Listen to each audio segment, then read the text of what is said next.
Bienvenue dans cette vidéo de remédiation en mathématiques. Dans le cadre de l'exploration un peu initiale de la notion de fonction, on se préoccupe ici de montrer comment est-ce qu'on peut représenter une fonction, qu'est-ce qu'on entend par représentation d'une fonction. Alors on rappelle d'abord ce qui a déjà été présenté dans une autre vidéo, à savoir qu'une fonction est un procédé qui a un nombre associé, au principe un autre nombre, qu'on peut souvent, donc première façon de représenter une fonction, finalement on peut souvent exprimer le procédé sous la forme d'une expression littérale. Donc, par exemple, si je choisis la fonction qui est à x associe 2x moins 1, et que j'appelle cette fonction f, on rappelle que ceci, on peut aussi l'écrire comme ça, f de x est égal à 2x moins 1. Ben, la première façon donc de représenter la fonction, ben, c'est à travers son expression littérale. Maintenant, évidemment, le mot représenter, il est un peu tordu parce que pour un matheux, ça représente quelque chose, mais c'est peut-être pas très très clair pour quelqu'un qui n'est pas habitué au langage mathématique.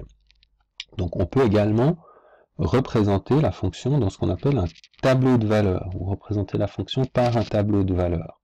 Alors, je vais mettre x ici, f de x là, et puis, on va encore designer un peu mieux le tableau de valeurs, voilà, comme ça. Et puis maintenant, je vais choisir simplement des valeurs. Donc par exemple, si je choisis x qui vaut 0, et que je remplace x par 0, ça fait 2 fois 0 moins 1, ça va faire moins 1. Je note le résultat ici. Puis si j'avais choisi x égale 1, ben ça aurait fait 2 fois 1 moins 1, c'est-à-dire 1. Et si j'avais choisi x égale 2, 2 fois 2, 4, moins 1, 3. Si j'avais choisi x égale 3, 2 fois 3, 6, moins 1, 5, etc.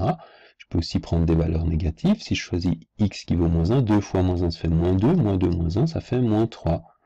Encore un dernier, moins 2, ça fait moins 4, moins 1, moins 5, etc.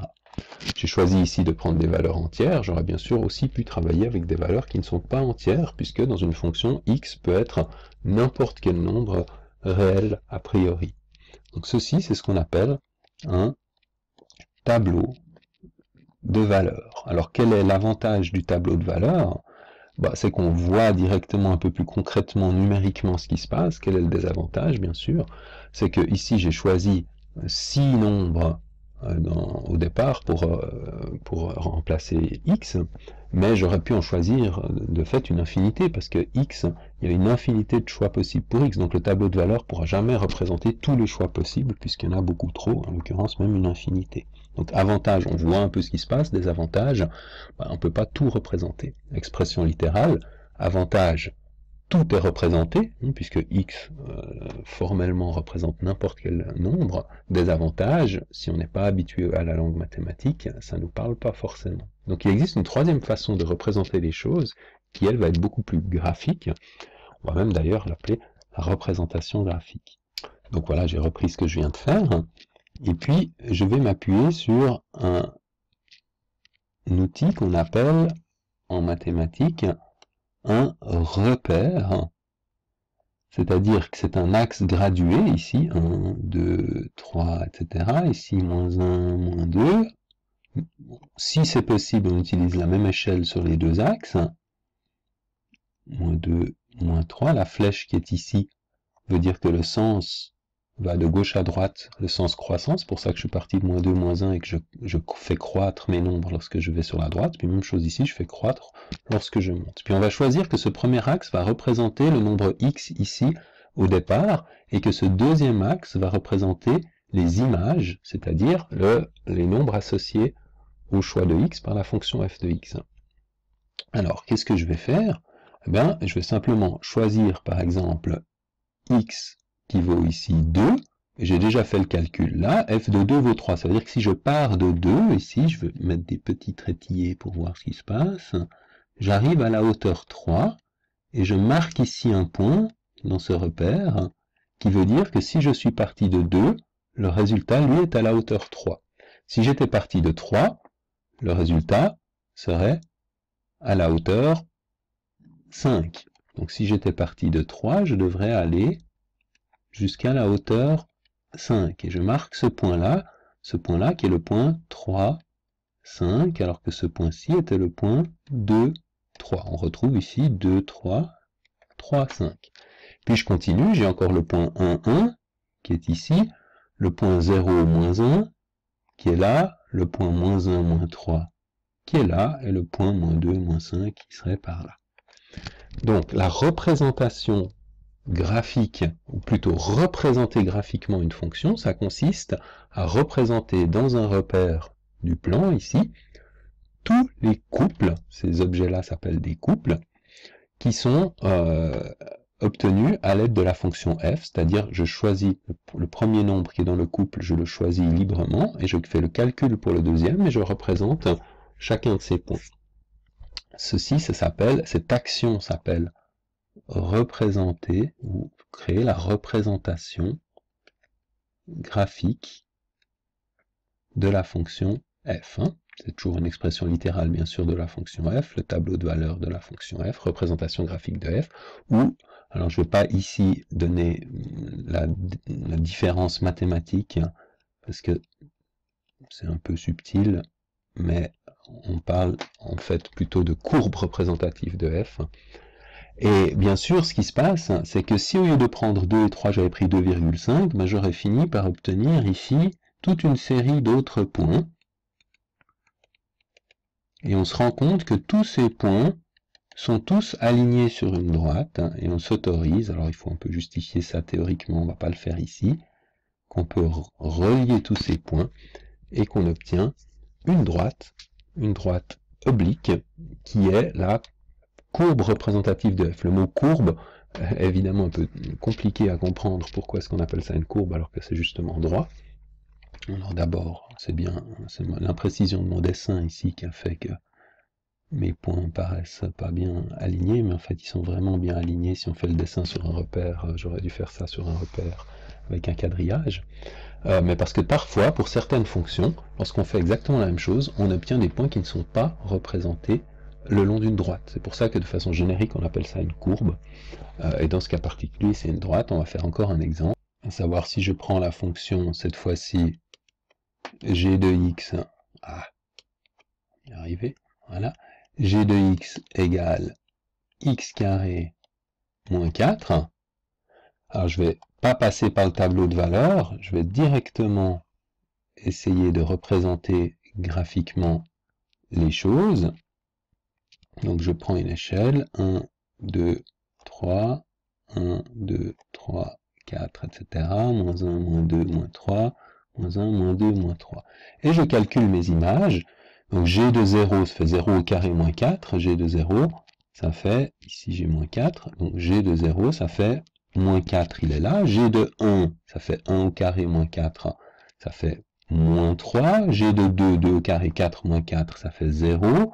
G de 3, 3 au carré 9 moins 4, ça fait 5. Donc je suis à peu près ici. Lorsque je pars de moins 3, j'arrive à la hauteur 5, etc.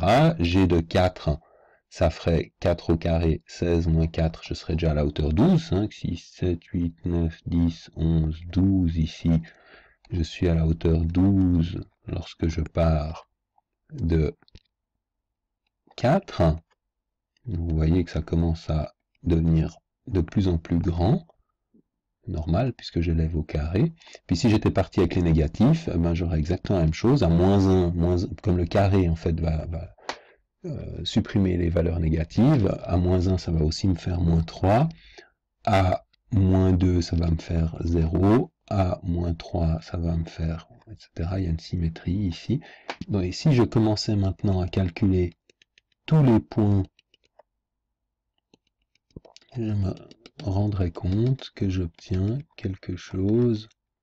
Ouais, celui-là, je ne l'ai pas fait suffisamment précisément. De nouveau, j'aurais dû travailler avec un repère un peu plus propre. Voilà, j'ai tous mes points qui sont comme ça, alignés de cette façon-là. Ici, je vais enlever ceci parce que c'était simplement des repères pour arriver à la bonne hauteur.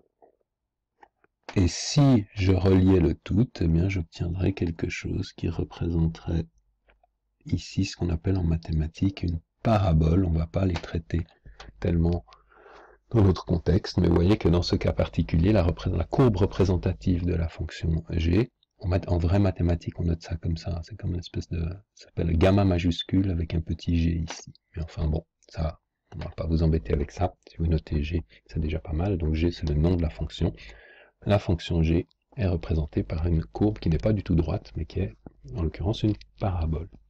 Alors, je reviens maintenant à ce qui m'intéresse plus particulièrement ici, c'est-à-dire les représentations graphiques des fonctions linéaires, affines et constantes, puisque nous travaillons essentiellement dans ce chapitre cette famille-là de fonctions. Donc pour rappel, on a les expressions suivantes, ça a été présenté dans une autre vidéo, les fonctions linéaires sont toujours de la forme f de x égale a fois x, les affines f de x égale ax plus b, et les constantes f de x égale b.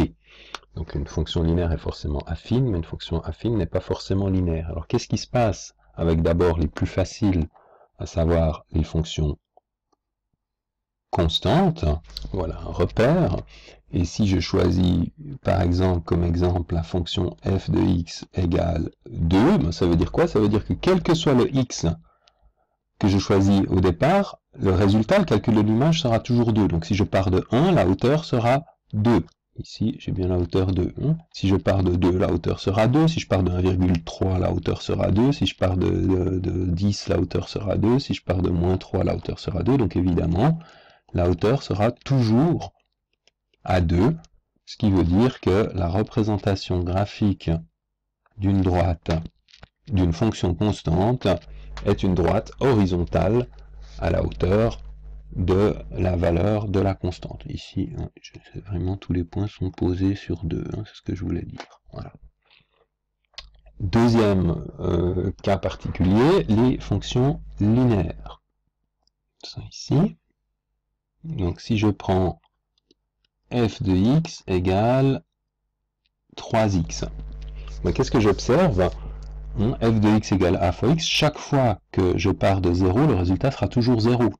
Si x vaut 0, 3 fois 0, a fois 0 donne toujours 0. Donc toutes les fonctions linéaires passent toujours par ce point, et ce point, il porte un nom, si jamais un peu, c'est l'occasion de le rappeler, ce qu'on appelle l'origine du repère, c'est le point 0, 0, coordonnée 0, 0.